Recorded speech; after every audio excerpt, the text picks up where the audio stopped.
नाज़रीन गिरामी अस्सलामु अलैकुम वरहमतुल्लाहि वबरकातुह। उम्मीद है आप तमाम हजरात आफियत और सलामती के साथ होंगे।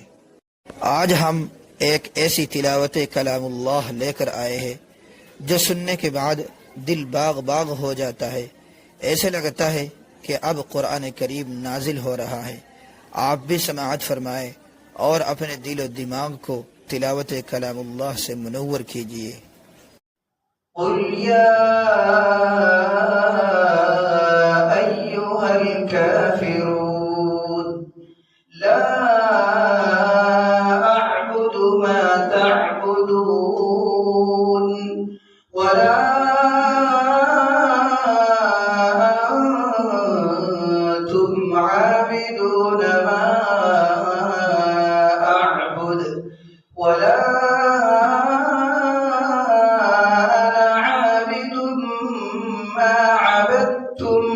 ولا